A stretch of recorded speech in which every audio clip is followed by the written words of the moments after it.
ஆமாம், பித்தி தான் அவ்வளோ ஹெல்ப் பண்ணிச்சு. சுப்பிக்கு வந்து எக்ஸாம்ஸ் நடக்குது, அதனால் அவள் எதுவும் வந்து கான்ட்ரிபியூட் பண்ண முடியல. நிறையா வேலை இருந்தது அவங்களுக்கு. ஸோ நானும் பித்தியும் தான் கழுவணும். இதெல்லாம் மண் பாத்திரம்லாம் தனியாக கழுவி கவுத்து வச்சுருக்கேன். இந்த வுட்டன் ஐட்டமும் கழுவியாச்சு, ஸ்டீல் ஐட்டமும் எல்லாமே இங்கெல்லாம் கழுவியாச்சு. பாருங்கள், அயன் பாத்திரமும் தனியாக கழுவியாச்சு, வுட்டன் ஐட்டம் தனியாக கழுவியாச்சு, எல்லாம் தொடச்சி சரி இன்றைக்கி நைட் ஃபுல்லாக இந்த மாதிரி காற்றோட்டமாக ஃபேன் போட்டு அப்படியே வச்சுருவேன்.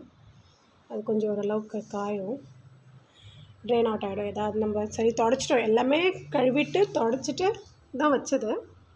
இருந்தாலும் சரி கொஞ்சம் காற்றோட்டமாக அப்படியே நைட் ஃபுல்லாக விட்டுருவோம். நாளைக்கு காலையில் ஏஞ்சி மறுபடியும் லைட்டாக ஒரு துணியில் தொடச்சிட்டு அரேஞ்ச் பண்ணிடுவோம். இன்னும் ஒரு அம்மி மட்டும்தான், அந்த குட்டி அம்மி இருக்குது, அது கழுவி வச்சுருவேன். அது கழுவி வச்சுட்டா அவ்வளோதான், முடிஞ்சிச்சு. நைட் ஃபுல்லாக இதை அப்படியே விட்டுருவேன். இதோ வரேன்டா. அதுக்குள்ளே பாருங்கள், சுப்பி அதுக்குள்ளே ஒரு பித்தி ஹெல்ப் பண்ணிட்டு மாவு பசங்க. இப்போ நைட் டிஃபன் ஆகணும். அதாவது என் கிச்சனில் கூட இவ்வளோ வேலை வாங்கினதில்லை இந்த ஆயுத பூஜையில்.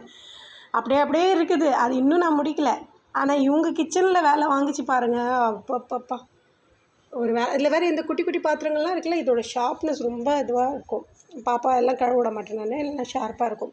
எவ்வளோக்கு எவ்வளோ சின்ன பொருளெல்லாம் இருக்குதோ அது பயங்கர ஷார்ப்பாக இருக்கும்.